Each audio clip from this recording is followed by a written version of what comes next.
Assalamualaikum warahmatullahi wabarakatuh. Hari ini kita nak buat kerja sikit di belakang rumah yang bersemut-semut.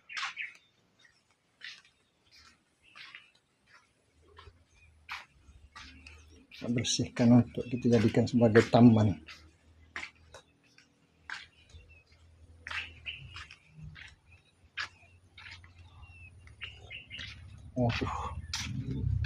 Semut-semut belakang rumah. Mama tak nak jaga.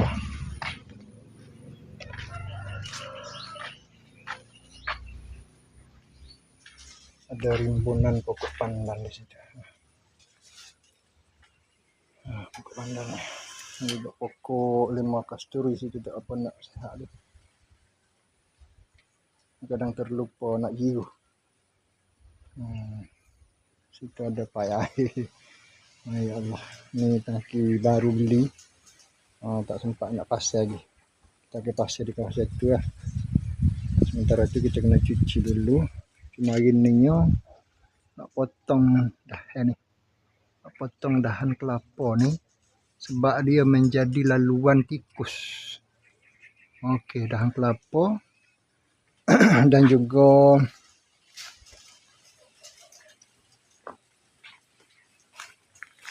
dahan pokok kuning tu. Dahan pokok kuning. Ini pokok duri bana ni. Duri bana ni kita potong dulu. Okey, duri bana. Okey. Dahan kuning tu memang kena buang. Lepas tu semut-semut yang berada di hujung tu pun kena buang sebab tikus duk bermaharaja lela lah ni atas rumah. InsyaAllah kita cuba selesaikan. Sekarang ni kita dah sediakan tangga. Tangga tu untuk kita panjat ke atas pokok kelapa. Di mana dahan yang kita akan potong tu, tu dahan ke kanan tu. 1, 2 dahan dan juga yang ketiga atas tu. InsyaAllah kita potong belakang lah. Mana yang berkaitan mengganggu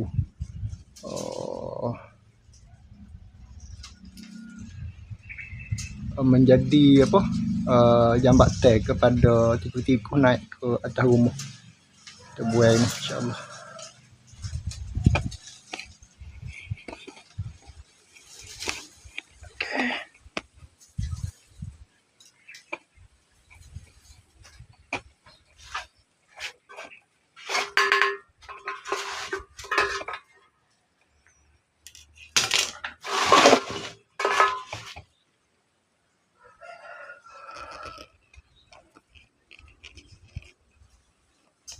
Yang pertama kita nak potong dahan tu dulu. Okey. Kita naik untuk potong dahan tu. InsyaAllah. Bismillahirrahmanirrahim.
Alhamdulillah.